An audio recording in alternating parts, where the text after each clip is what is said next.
Hi everyone, welcome back to my Bible reading channel where my goal is to bring the Word of God to as many people as possible. And today I am so stoked because we made it to Esther. We are progressing, we're doing great. So I know a lot of people have been really excited to get to Esther. So let's go ahead and read this. It's amazing. So starting with Esther chapter 1. These events happened in the days of King Xerxes, who reigned over 127 provinces, stretching from India to Ethiopia. At the time, Xerxes ruled his empire from his royal throne at the fortress of Susa. In the 3rd year of his reign, he gave a banquet for all his nobles and officials. He invited all the military officers of Persia and Media, as well as the princes and nobles of the provinces. The celebration lasted 180 days, a tremendous display of the opulent wealth of his empire and the pomp and splendor of his majesty. When it was all over, the king gave a banquet for all the people, from the greatest to the least, who were in the fortress of Susa. It lasted for 7 days and was held in the courtyard of the palace garden. The courtyard was beautifully decorated with white cotton curtains and blue hangings, which were fastened with white linen cords and purple ribbons to silver rings embedded in marble pillars. Gold and silver couches stood on a mosaic pavement of porphyry, marble, mother of pearl, and other costly stones. Drinks were served in gold goblets of many designs, and there was an abundance of royal wine, reflecting the king's generosity. By edict of the king, no limits were placed on the drinking, for the king had instructed all his palace officials to serve each man as much as he wanted. At the same time, Queen Vashti gave a banquet for the women in the royal palace of King Xerxes. On the 7th day of the feast, when King Xerxes was in high spirits because of the wine, he told the 7 eunuchs who attended him, Mehuman, Biztha, Harbona, Bigtha, Abagtha, Zethar, and Carcass, to bring Queen Vashti to him with the royal crown on her head. He wanted the nobles and all the other men to gaze on her beauty, for she was a very beautiful woman. But when they conveyed the king's order to Queen Vashti, she refused to come. This made the king furious, and he burned with anger. He immediately consulted with his wise advisors, who knew all the Persian laws and customs, for he always asked their advice. The names of these men were Karshana, Shethar, Admatha, Tarshish, Meres, Marsina, and Memucan, 7 nobles of Persia and Media. They met with the king regularly and held the highest positions in the empire.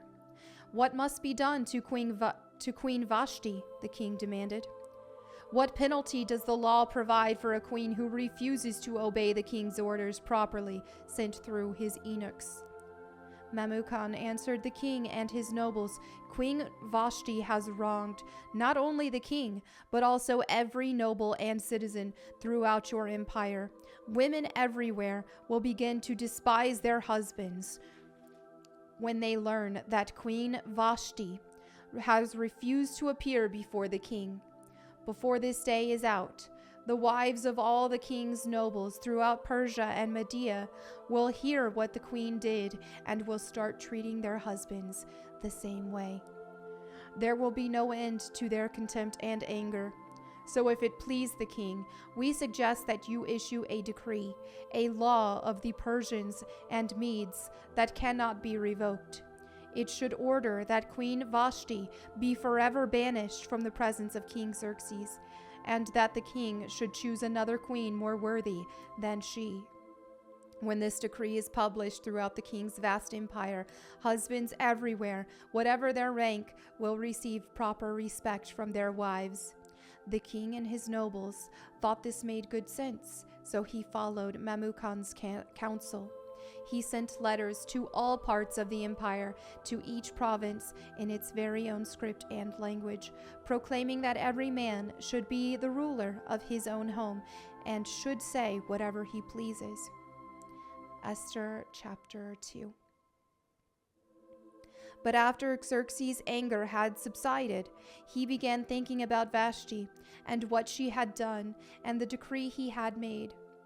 So his personal attendants suggested, "Let us search the empire to find beautiful young virgins for the king. Let the king appoint agents in each province to bring these beautiful young women into the royal harem at the fortress of Susa.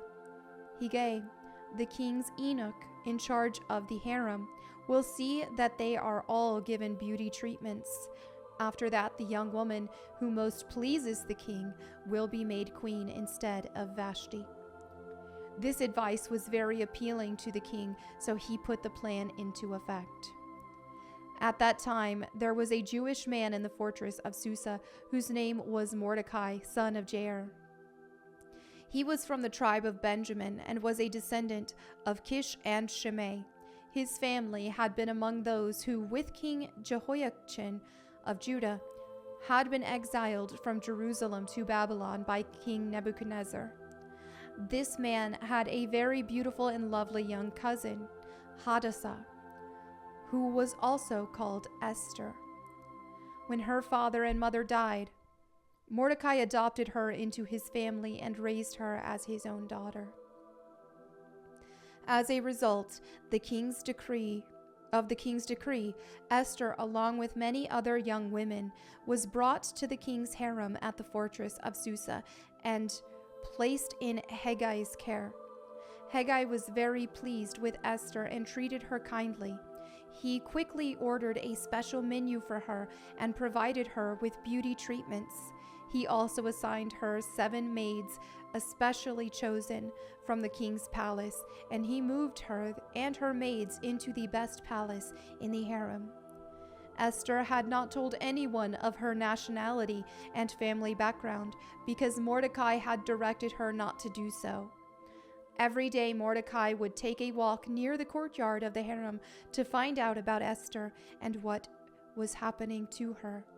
Before each young woman was taken to the king's bed, she was given the prescribed 12 months of beauty treatments, 6 months with oil of myrrh, followed by 6 months with special perfumes and ointments.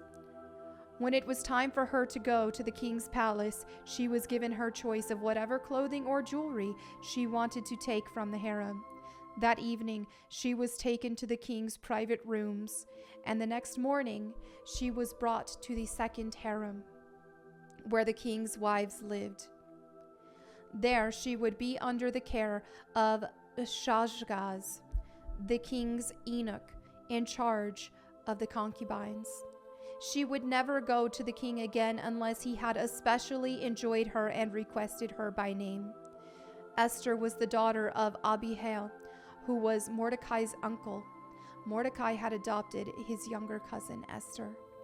When it was Esther's turn to go to the king, she accepted the advice of Hegai, the eunuch in charge of the harem.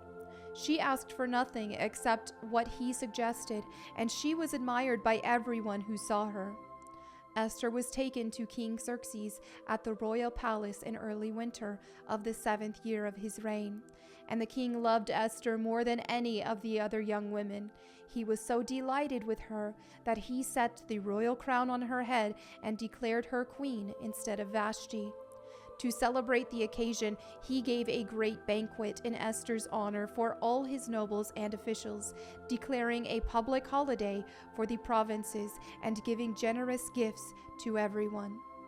Even after all the young women had been transferred to the second harem and Mordecai had become a palace official, Esther continued to keep her family background and nationality a secret. She was still following Mordecai's directions just as she did when she lived in his home.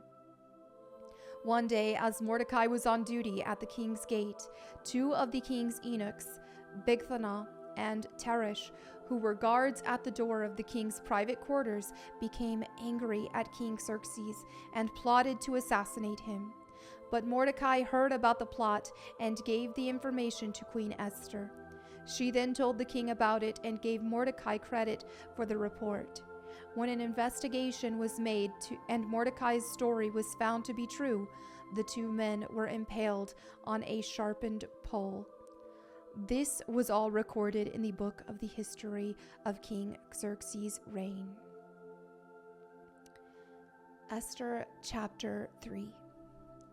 Sometime later, King Xerxes promoted Haman, son of Hammedatha, the Agagite, over all the other nobles, making him the most powerful official in the empire. All the king's officials would bow down before Haman to show him respect whenever he passed by, for so the king had commanded. But Mordecai refused to bow down or show him respect. Then the palace officials at the king's gate asked Mordecai, "Why are you disobeying the king's command?" They spoke to him day after day, but still he refused to comply with the order. So they spoke to Haman about this to see if he would tolerate Mordecai's conduct, since Mordecai had told them he was a Jew. When Haman saw that Mordecai would not bow down or show him respect, he was filled with rage. He had learned of Mordecai's nationality, so he decided it was not enough to lay hands on Mordecai alone. Instead, he looked for a way to destroy all the Jews throughout the entire empire of Xerxes.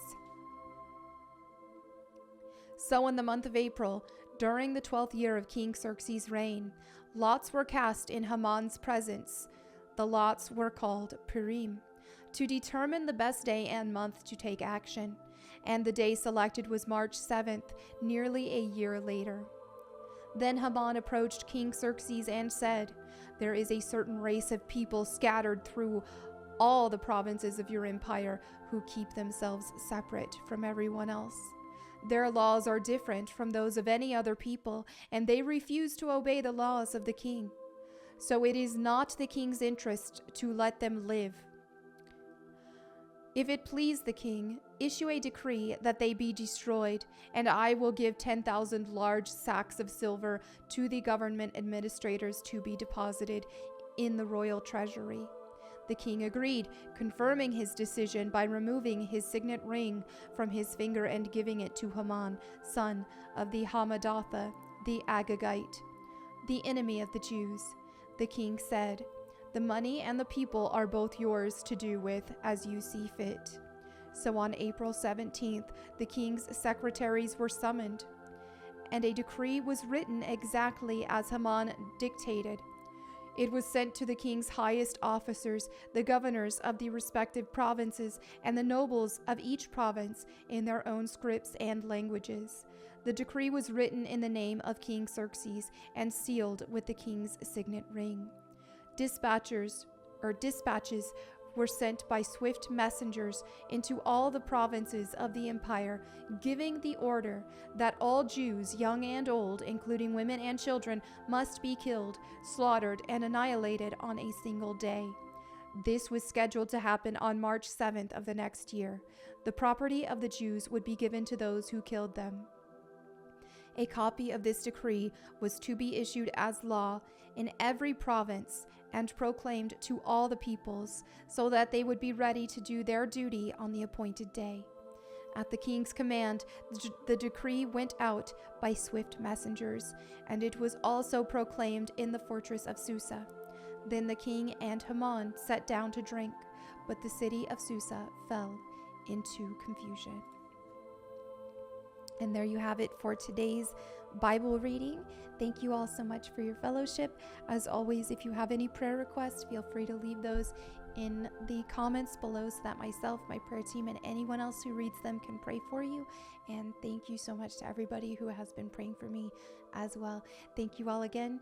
God bless, and I'll see you tomorrow. Bye.